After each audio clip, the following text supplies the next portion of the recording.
Hello दोस्तों, आज हम देखेंगे अंतर्राष्ट्रीय क्रॉनोलॉजी जो मई 2022 की है और हम इसके महत्वपूर्ण बिंदु पर ध्यान देंगे। जो महत्वपूर्ण बिंदु विशेष आकर्षण है जो एग्ज़ाम पॉइंट ऑफ व्यू के लिए बहुत महत्वपूर्ण है। अब हम बढ़ते हैं पहली स्लाइड की तरफ और देख लेते हैं महत्वपूर्ण बिंदु क्या क्या है, जिसमें इम्पोर्टेंट पॉइंट ऑफ व्यू के हिसाब से देख लेंगे। जिसमें चारू दत्त मिश्रा है, उनको व्हिटली अवार्ड दिया गया और किसके लिए दिया गया तो हिम तेंदुआ संरक्षण के लिए दिया गया। ये कहाँ की तो भारतीय है और आपको पता है जो पिछला वाला है वो किसको मिला था, नुक्लू फॉर्म को मिला था। किसके लिए तो किसके संरक्षण के लिए तो पेंगोलिन के संरक्षण के लिए दिया गया और ये नुक्लू फॉर्म कहाँ के तो नागालैंड के, ये आप ध्यान रखो। अब देखेंगे कि जो डॉक्टर मिश्रा है वो मैसूर स्थित नेचर कंजर्वेशन फाउंडेशन के सह संस्थापक भी है और स्नो लेपर्ड ट्रस्ट के कार्यकारी निर्देशक भी है। यहाँ तक आपको पता चल गया होगा। अब देखेंगे कि ब्रिटेन की वन जीव संरक्षण धर्मार्थ संस्था व्हिटले फंड फॉर नेचर की ओर से मिश्रा को 1 लाख पाउंड का व्हिटली गोल्ड अवार्ड दिया गया। इसमें आपको पता है कि भारतीय वन जीव संरक्षण कब का है तो ये है 1972 का, ये भी आप ध्यान रखें। और ये संस्था क्या करती है कि जमीनी स्तर पर संरक्षण कार्य का नेतृत्व करने वालों को सहायता देती है। ठीक है, अब इम्पोर्टेंट है कि मोहम्मद साला बने FWA मतलब फुटबॉल राइट एसोसिएशन जो संस्था है, उन्होंने क्या किया है, मोहम्मद साला को फुटबॉलर ऑफ द ईयर मतलब men's footballer of the year चुना गया है। आप ये ध्यान रखें। और पिछला men's footballer of the year कौन है तो वो है रॉबर्ट लेवेंडोव्स्की था। और मोहम्मद साला कहाँ के तो मिस्र के, ये ध्यान रखें। ठीक है, इसमें इम्पोर्टेंट ये है कि 2021-22 के लिए women's footballer of the year कौन है तो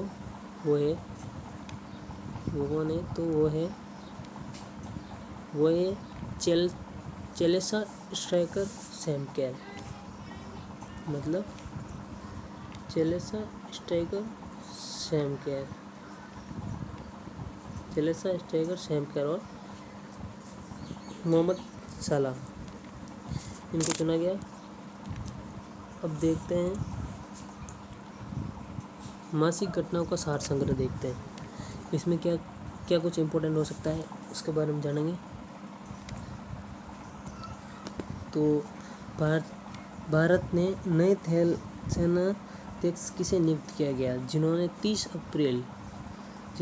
अप्रैल 2022 को सेवानिवृत्त हुए जनरल MM नरवाणे का स्थान ग्रहण किया है। तो इनसे पहले कौन थे तो मनोज मुकुंद नरवाणे और वर्तमान में कौन है तो जनरल मनोज पांडे। और इसमें आप ध्यान रखें, पहले CDS होते जनरल बिपिन रावत, जिनका हाल ही में निधन हुआ है। देखिए, मौजूदा खरीफ सीजन 2022 के लिए किसानों को प्रधानमंत्री फसल बीमा योजना के प्रमुख पहलुओं के बारे में जागरूक बनाने हेतु कौन सा अभियान 25 से 30 अप्रैल 2022 को चलाया गया। तो खरीफ फसल सीजन के लिए कौन सा चलाया गया तो वो है किसान भागीदारी प्राथमिकता हमारी अभियान है, याद रखें। उलान बटोर जो कि मंगोलिया की राजधानी में 19 से 24 अप्रैल 2022 को आयोजित एशियाई कुश्ती चैंपियनशिप 2022 में भारत ने कुल 17 पदक जीते। 17 पदक के साथ कौन से स्थान पे ये पूछ रहा है तो 5वें स्थान पे। ये इम्पोर्टेंट है क्योंकि एशिया कुश्ती चैम्पियनशिप कहाँ हुआ था, वो उलान बटोर मंगोलिया में हुआ है। ये इम्पोर्टेंट है, इस पर ध्यान रखें। अब देखते हैं दूसरा क्वेश्चन कि वर्ष 1965 में अर्जुन पुरस्कार से सम्मानित भारतीय महिला हॉकी टीम की वह पूर्व कप्तान जिनका 26 अप्रैल 2022 को बेंगलुरु में निधन हुआ। इसमें आपसे ये पूछ देगा कि जो अलन वेरा है उसे कौन से अवार्ड से सम्मानित किया गया, तो अर्जुन पुरस्कार से सम्मानित किया गया। अब देखते हैं चिनाब नदी पर 540 इम्पोर्टेंट क्वेश्चन है 40 मतलब 540 मेगावाट की किस पन बिजली परियोजना के लिए केंद्र सरकार ने 4,526.12 करोड़ के निवेश को अप्रैल 2022 में मंजूरी दे दी गई। तो इसमें इम्पोर्टेंट है कि चेनाब नदी पे कौन सी परियोजना है, तो चेनाब नदी पे परियोजना कौन सी है, तो वो है क्वारपन बिजली परियोजना। और कितनी मेगावाट की है, तो मेगावाट है 540 का, ठीक है। और इसमें खर्च कितना है, खर्च इम्पोर्टेंट है, तो 4526.12 ये इतना इनका खर्च है, ठीक है। अब देखना है कि केंद्र सरकार द्वारा किस प्रख्यात भौतिक वैज्ञानिक को भारत सरकार का प्रमुख वैज्ञानिक सलाहकार 20 अप्रैल 2022 को नियुक्त किया गया, तो अजय कुमार सूद को क्या प्रमुख वैज्ञानिक सलाहकार, ठीक है। अब देखना है रॉबर्ट गोलोब तीन बार के प्रधानमंत्री जेनेज जंसा को हराकर किस देश के प्रधानमंत्री अप्रैल 2022 में चुने गए। तो आपको रॉबर्ट का याद रखना, रॉबर्ट गोलोब कहाँ के प्रधानमंत्री है, तो स्लोवेनिया के प्रधानमंत्री है। एशिया का सबसे बड़ा अंतर्राष्ट्रीय खाद्य और आतिथ्य मेला नई दिल्ली के प्रगति मैदान में किस नाम से 26 से 30 अप्रैल 2022 को आयोजित किया गया। तो आपको पता है कि खाद्य मेला, खाद्य आ गया, तो खाद्य में क्या होता है, आहार होता है ना, तो इसे याद रखना है, आहार 2022 के नाम से जो प्रगति मैदान में एशिया का सबसे बड़ा मेला होता है। तो किस कॉन्ट्रीब्यूशन, तो अंतर्राष्ट्रीय खाद्य और आतिथ्य मेला के कॉन्ट्रीब्यूशन है, ठीक है। और अब आपको देखना है कि वर्ष 2021 के किस फार्मूला 1 चैंपियन को L'Oréal world sportsman of the year से चुना गया, जो उनकी डेट है 24 अप्रैल 2022 को। तो नीदरलैंड के हैं मैक्स वर्स्टापेन जो है नीदरलैंड के, उनको ये अवार्ड से सम्मानित किया गया, sportsman of the year award से सम्मानित किया गया। दक्षिण प्रशांत सागर स्थित किस द्वीपीय राष्ट्र ने चीन के साथ एक सुरक्षा समझौता अप्रैल 2022 पे हस्ताक्षर किया, तो सोलोमन द्वीप है जो दक्षिण प्रशांत सागर में स्थित है, जो चीन के साथ सुरक्षा समझौते पर हस्ताक्षर किया था। अब देखते हैं किस यूरोपीय देश के राष्ट्रपति को John F Kennedy Profile in Courage Award से प्राप्तकर्ता के रूप में 21 अप्रैल 2022 को नामित किया गया। तो यूरोपीय देश के राष्ट्रपति कौन है, तो वोलोडिमिर जेलेंस्की यूक्रेन के, ये इम्पोर्टेंट हो सकता है। रूस ने 18,000 किलोमीटर मारक क्षमता वाली विश्व की सबसे भारी भरकम किस महाशक्तिशाली परमाणु मिसाइल का सफल परीक्षण 20 अप्रैल 2022 को किया गया। तो RS-28 सरमत क्या है? परिभ्रकम है और शक्तिशाली परमाणु मिसाइल। ठीक है, सरमत याद रखेंगे। इसमें ब्रह्मोस का भी याद रखेंगे। ब्रह्मोस भारत और रशिया ने बनाई थी, और सरमत है जो सबसे महाशक्तिशाली है। ठीक है, ऑल इंडिया लिमिटेड ने भारत का पहला वाणिज्यिक ग्रेड ग्रीन हाइड्रोजन उत्पादन संयंत्र कहाँ कमीशन किया गया? ये इम्पोर्टेंट है कि ऑल इंडिया लिमिटेड ने किस संस्था ने? तो ऑल इंडिया लिमिटेड ने। ठीक है, भारत का पहला वाणिज्यिक ग्रेड ग्रीन हाइड्रोजन उत्पादन संयंत्र है तो जोहर हाट असम में ये जो कमीशन किया गया है।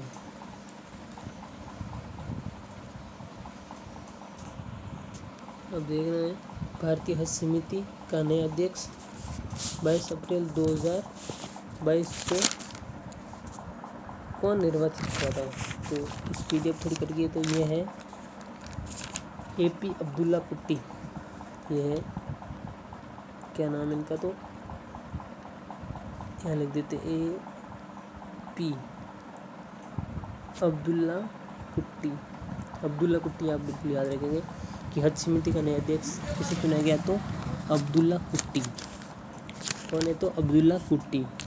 हज समिति का नया अध्यक्ष अब्दुल्ला कुट्टी। ठीक है, अब देखते हैं कि भारत को संयुक्त राष्ट्रीय ECOSOC क्या है? इसमें ECO मतलब इकोसोक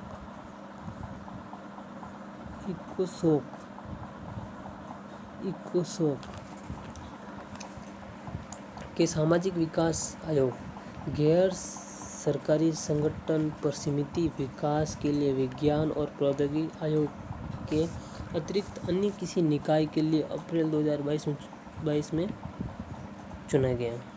किस निकाय के लिए?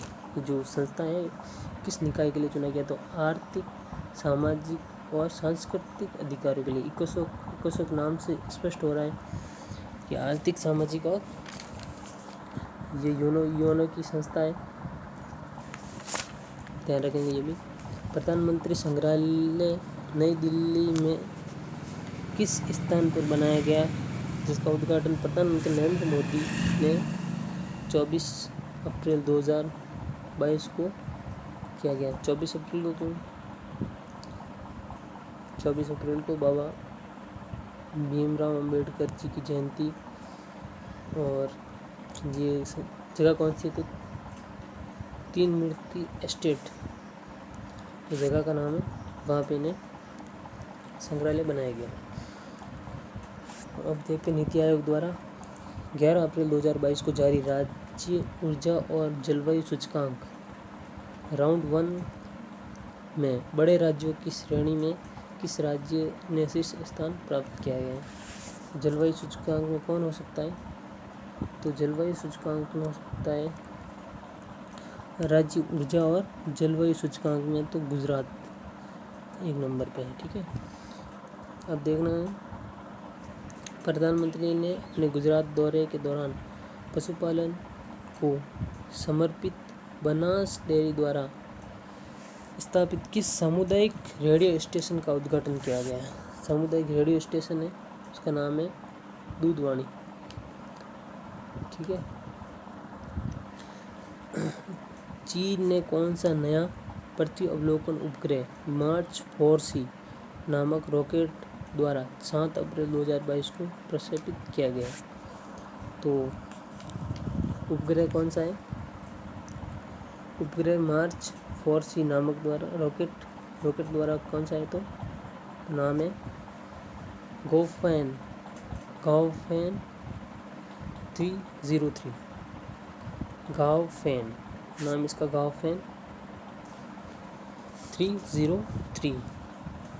ठीक है, इजराइल ने विश्व में पहली बार लेज़र मिसाइल डिफेंस सिस्टम का सफल परीक्षण अप्रैल 2022 में किया। इस डिफेंस सिस्टम का नया नाम क्या है? विश्व की पहली laser missile defence system. Laser missile मतलब छोटी मिसाइलों को भी आसानी से पकड़ सकता है, लेज़र मिसाइल डिफेंस सिस्टम, ठीक है। और सफल परीक्षण किया गया 2022 में किया गया था, और इस डिफेंस का नाम है आयरन बीम, ध्यान रखेंगे। और जो कम शक्ति वाली है उनको भी पकड़ सकती है, जो स्पीड चलती है उनको भी पकड़ सकती है। ये मिसाइल बड़ी शक्तिशाली है और इसका नाम है आयरन बीम। पहला अतुल्य भारत अंतर्राष्ट्रीय सम्मेलन 14 से 15 मई 2022 को कहाँ आयोजित किया गया? पहला अतुल्य भारतीय अंतर्राष्ट्रीय सम्मेलन, ठीक है, तो मुंबई में, ठीक है।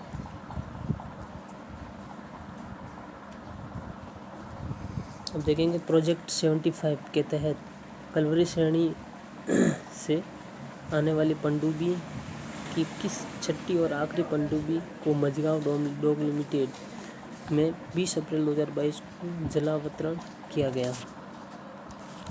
प्रोजेक्ट 75 के तहत जो अंतिम पनडुब्बी थी, कलवरी श्रेणी की थी, उसे जो कमीशन किया गया था मझगांव डॉक लिमिटेड से। ये कहाँ है? गोवा में संस्था है, और इसका नाम था वागसीर, जो अंतिम है, ठीक है। भारतीय वायुसेना की किस हेलीकॉप्टर ने अपनी सेवा के 60 गौरवशाली वर्ष अप्रैल 2022 में पूर्ण कर लिए? मतलब चेतक वायुसेना का हेलीकॉप्टर है जिसमें 60 साल में पूरे करती है। फ्रांस के राष्ट्रपति के लिए 24 अप्रैल 2022 को संपन्न चुनाव में एमेनुएल मैक्रों किस दक्षिणपंथी नेता को पराजित कर पुनः राष्ट्रपति निर्वाचित हुए? तो पराजित किसने किया था? मरीन ले पेन को। आपको ये याद रखना है, फ्रांस के राष्ट्रपति कौन है? तो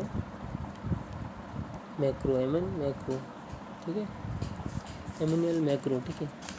भारत में बच्चों की स्थिति बहुआयामी बाल विकास में स्थिति और रुझान विषय पर रिपोर्ट तैयार करने के लिए नीति आयोग ने किस संस्था के साथ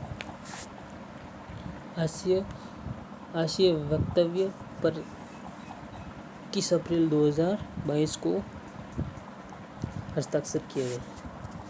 ठीक है, तो संस्था है यूनिसेफ जो बच्चों के विकास और संस्कृति का काम करती है, यूनिसेफ है। स्मार्ट सिटीज़ इंडिया एक्सपो 2023 का आयोजन नई दिल्ली के प्रगति मैदान में कब किया गया? ठीक है, ये बोल रहा है स्मार्ट सिटीज़ इंडिया एक्सपो 2023 का आयोजन नई दिल्ली में हुआ, लेकिन हुआ कब? तो ये बोल रहा है 27 से 29 मार्च 2023 को हुआ।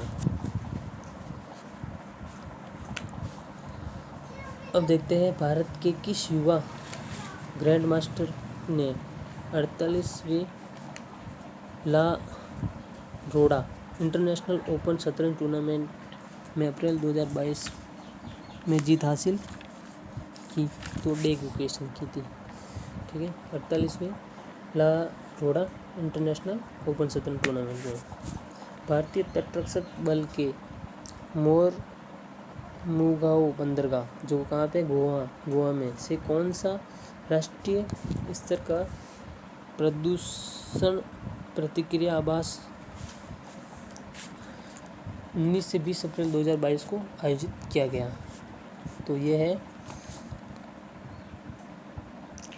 है नेट पोलरेक्स 8, इसका नाम है, यहाँ पे लिख लीजिए, जो PDF में नहीं आ पाया।